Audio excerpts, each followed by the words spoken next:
Procurador do Ministério Público do Trabalho tirou licença de 4 meses para trabalhar como motorista Uber. Vamos abrir espaço aqui para uma reportagem muito interessante hoje que está na nossa página do UOL. Convido todos a fazer essa leitura. É do Carlos Juliano Barros. Vem comigo que vou mostrar para vocês as reportagens e a entrevista desse procurador que afirma que teve prejuízo ao trabalhar como motorista aplicativo nas ruas de Salvador. Faturei R$209, abasteci R$250 e hoje provavelmente vai ser um dia que eu vou ficar no prejuízo. Bora lá curtir esse vídeo.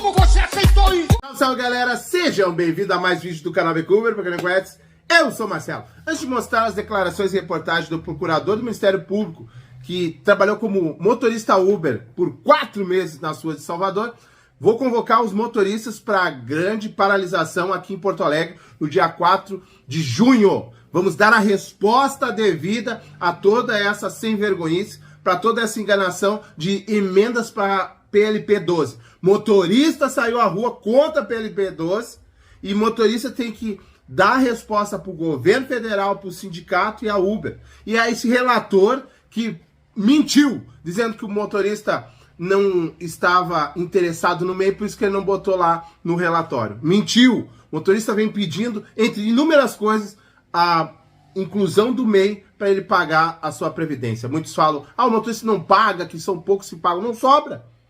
Não sobra dinheiro. Tem que ser uma regulamentação que ajude o motorista, que coloque que não possa ter corridas abaixo de R$2 o km e 40 centavos o minuto. A emenda é uma enganação, não queremos a PLP 12 e sim a 536 do deputado Agrobom.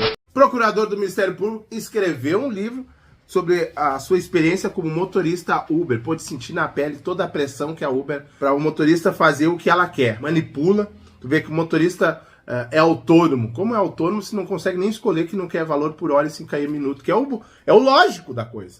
Não tá nem pedindo coisas absurdas. Absurdo é o valor por hora que não diz quanto km tu vai rodar. Ele fez um livro e trouxe bastante contribuição.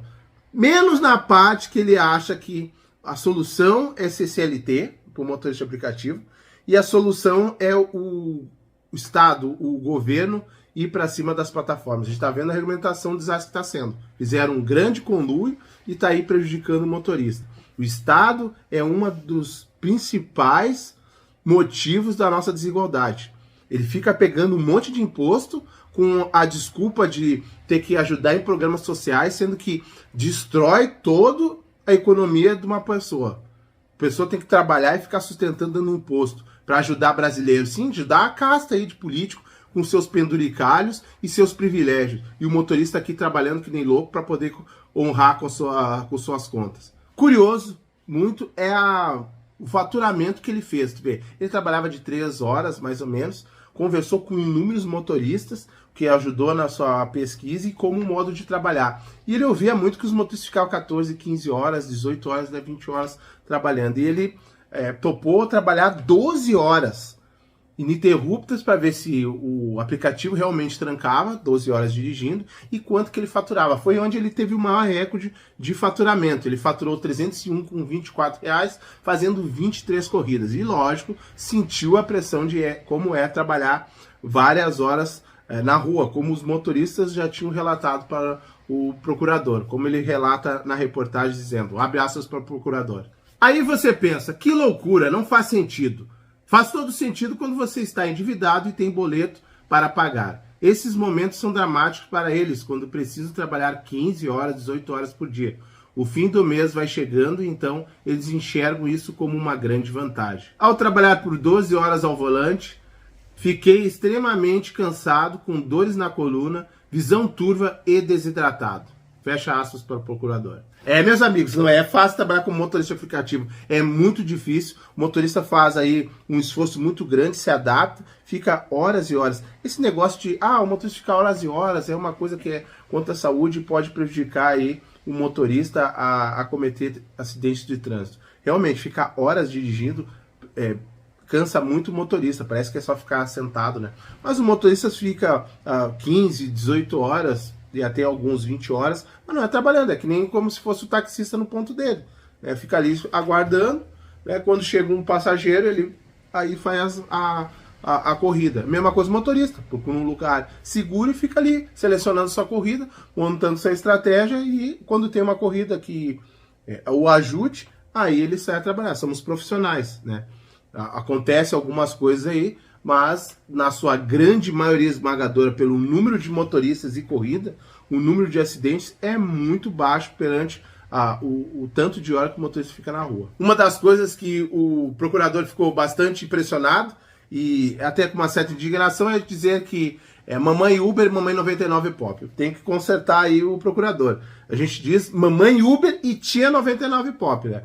E ele também se surpreende do nós motoristas achar que o Estado, o governo, é um inimigo, né? Porque ele só quer prejudicar ou pouco faz para ajudar o motorista, e sim fica aí colocando impostos e multas. E é o que acontece mesmo. Exemplo, na prática, claro, é a regulamentação. A regulamentação não nos ajudou em nada, não vai nos ajudar em nada. E se o motorista não viesse à rua ponderar, já tinha sido assinado, aprovado, e o motorista aí numa situação bastante complicada. Mas vamos chegar aos valores aí, depois da reportagem. Os valores impressionam muito. Ele, ao trabalhar aí nesses 352 horas, 4 meses, ele fez um faturamento de R$ 4.886, tirando combustível, sobrou R$ 1.855. E ele ficou no vermelho com esse valor. Ele teria que ter ganho mais R$ 1.346. Então ele teve um prejuízo em toda essa operação de R$ 1.346. Aí tu começa a perceber o seguinte, pô, se ele fez 4.886 sobre o 1.855, tu se diminuir, que ele ali só falou do combustível, ele gastou R$ 3.031 de combustível para fazer 4.800. Ele gastou muito em combustível. Mas daí tu vê o período que ele trabalhou, aí tu começa a entender por que foi tanto valor de combustível. O procurador ficou logado na Uber de dezembro de 2021 a março de 2022. Nesse período, a gasolina estava batendo seus R$10. Ele até fala na reportagem. O valor do combustível estava muito alto. Então, tu mais ou menos entende, começa a clarear por que ele gastou tanto o valor de combustível. Ele também nos informa que a Uber paga de R$ 1 a R$ 1,30 o km. Então, se a gente fizer aí uma continha básica de... Vamos supor que a média dele ficou em R$ 1,30, esses 4.886. Ele rodou 3.700, mais ou menos, para poder fazer esse valor, fazendo um valor médio de R$ 1,30, muito baixo. Porque se ele tivesse, vamos supor, uma média de R$ 2,00 o km, em vez de ele faturar 4.886, ele teria faturado mais ou menos 7.518.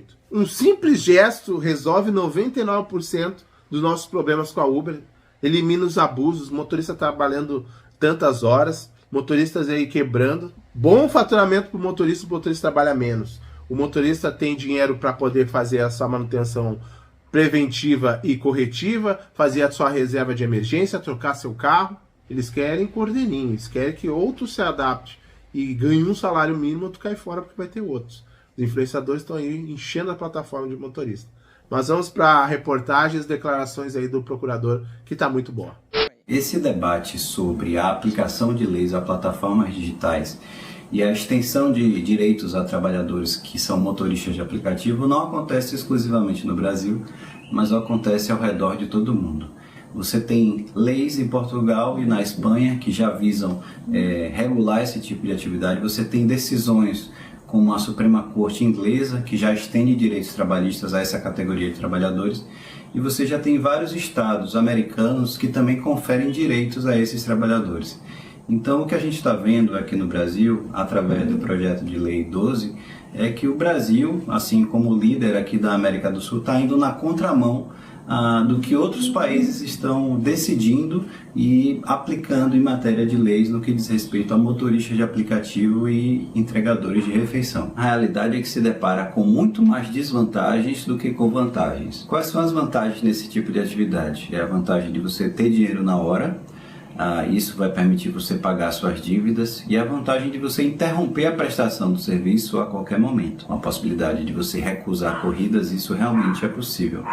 Mas as desvantagens é um quadro de total desproteção, sem direitos trabalhistas como férias, 13º, fundo de garantia, limitação de jornada.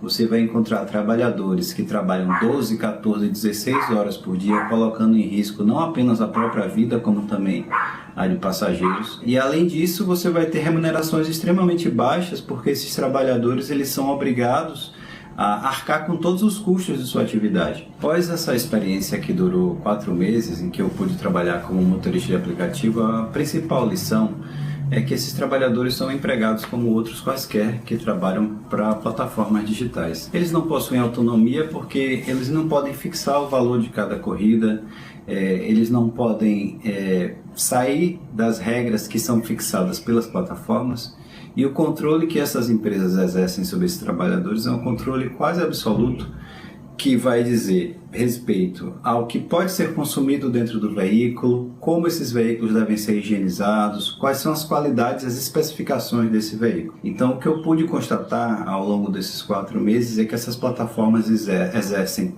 uma intensa subordinação em relação a esses trabalhadores e que isso está vulnerabilizando, tornando esses trabalhadores cada vez mais frágeis, e por isso eles precisam tanto da proteção do Estado. Vamos abrir espaço aqui para uma reportagem muito interessante hoje que está na nossa página do UOL. Convido todos a fazer essa leitura, é do Carlos Juliano Barros. A gente está aí acompanhando todo esse processo relacionado aos motoristas de aplicativo, né? Qual vai ser o futuro dos motoristas de aplicativo? Tem a proposta do governo, tem a articulação com as empresas de aplicativo, tem os próprios motoristas de aplicativo que vão contra isso. E além disso tem, claro, a questão judicial. O Carlos Juliano entrevistou aqui um pesquisador, né, que estava fazendo uma pesquisa para sua tese doutorado chamado Uberização, lá na Universidade Federal do Sul da Bahia, o Ilan Fonseca de Souza, e que também é procurador do Ministério Público do Trabalho, lá da Bahia.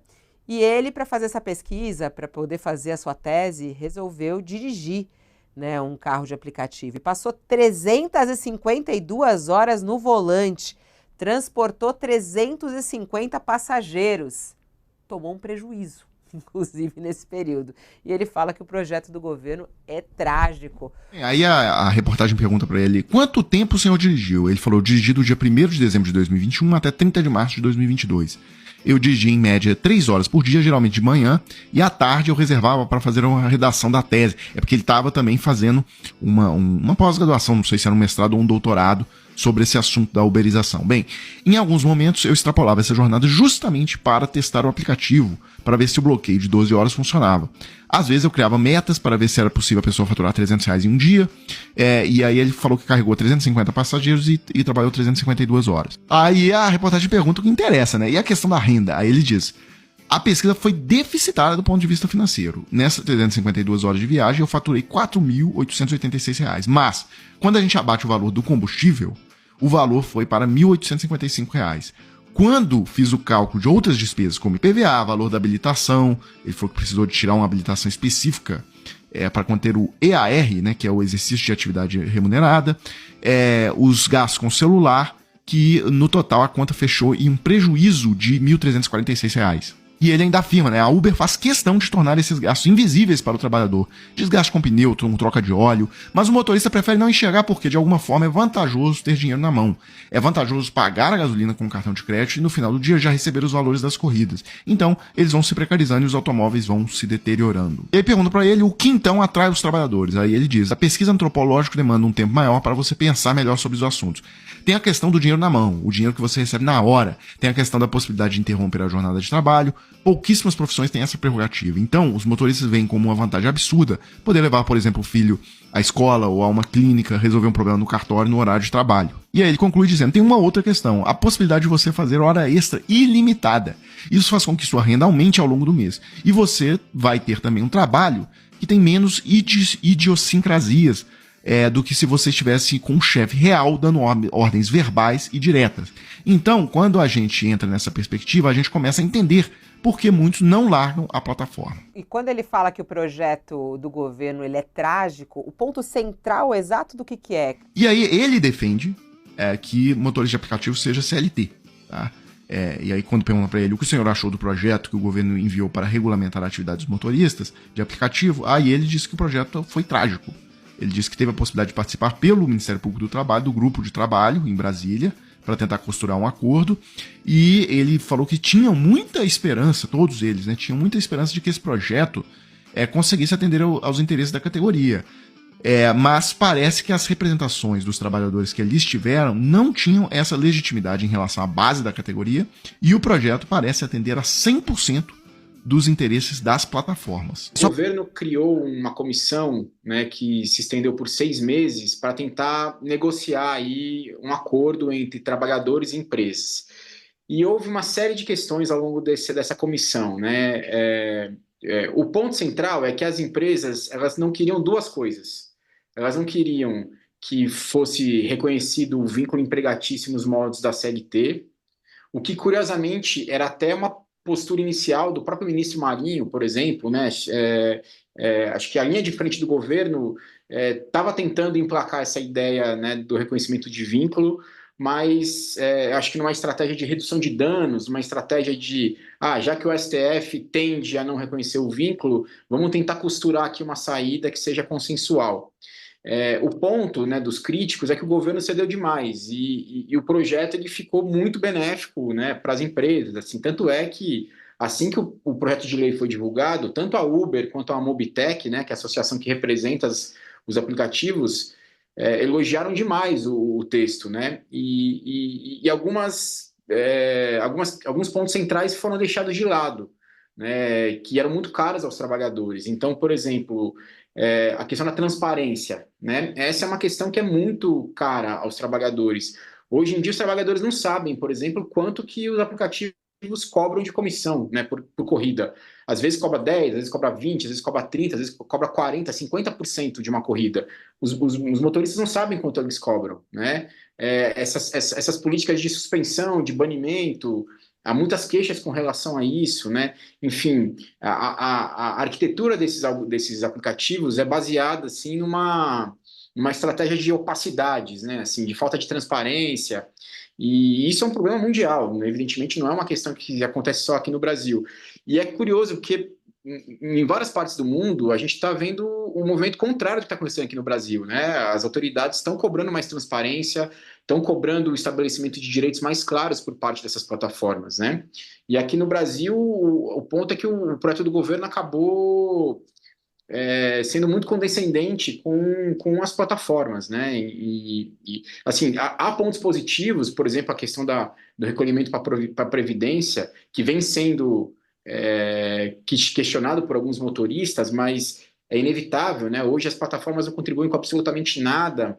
Há alguns motoristas que são formalizados como MEI, mas o MEI é um regime extremamente deficitário para a Previdência, ninguém paga. Então, assim, a gente não pode deixar esses trabalhadores desprotegidos. E, nesse caso, todo mundo tem que pagar. O trabalhador tem que pagar, a plataforma tem que pagar também. Há queixas com relação à representação por sindicatos, né? O governo também tentou costurar isso no projeto de lei, e há uma certa grita por parte de algumas lideranças de trabalhadores, mas isso também eu particularmente acho que isso é um ponto interessante, porque da forma como está também interessa demais as empresas, né? A gente tem hoje aí um monte de liderança youtuber, um monte de liderança de rede social, cada um fala uma coisa, cada um diz uma coisa, os motoristas continuam reclamando e nada acontece, né? Porque a gente não tem uma resistência, né? Um contrapeso organizado. Então, essa ideia de ter um sindicato atuante, né? Pode ser interessante, né? Enfim, às vezes é ruim para o sindicato, mas às vezes é pior sem sindicato, né? Então, você ter ali uma figura que possa peitar de fato, possa sentar à mesa de negociação, pode ser uma estratégia interessante. A questão é que tem muitas lideranças, né, de trabalhadores de plataformas também que estão sendo disputadas aí pelas diferentes correntes políticas em atuação no país, né? E isso não é à toa. A gente tem aí milhões e milhões, é uma categoria muito grande, uma categoria muito importante, muito emblemática, né, do mundo do trabalho contemporâneo, e é natural, assim, que né, essas lideranças sejam disputadas. Então, assim, você vê o governo tomando porrada de todo mundo, né, assim, tanto por parte de alguns trabalhadores mais à esquerda, por parte de trabalhadores mais à direita, formadores de opinião, enfim. É um tema complexo, espinhoso, eu não estou dizendo que é fácil chegar a um consenso, longe disso. Não é que é difícil, não. É muito fácil. É fácil assim, é só fazer uma regulamentação voltada para o motorista. Não falaram que se a regulamentação não fosse boa para as plataformas, ela podia ir embora? O ministro não disse para as plataformas menores que reclamam que a regulamentação prejudica e pode elas fecharem? O ministro não disse, vocês se adaptam ou não é a intenção do governo, mas se vão ter que fechar, infelizmente, vai ser essa a situação. Tem que se adaptar. Então, por que não disse isso para Uber para 99 Pop? Se adapta, KM minuto, R$2 o mínimo, 40 centavos o minuto. Se vocês quiserem pagar mais, na disputa de motorista vai subir, lógico, né? E é o que elas não querem. Continua a manipulação com os motoristas. Mas a impressão que se tem, né, e corroborada aí pela entrevista do Ilan, é de que o governo cedeu demais.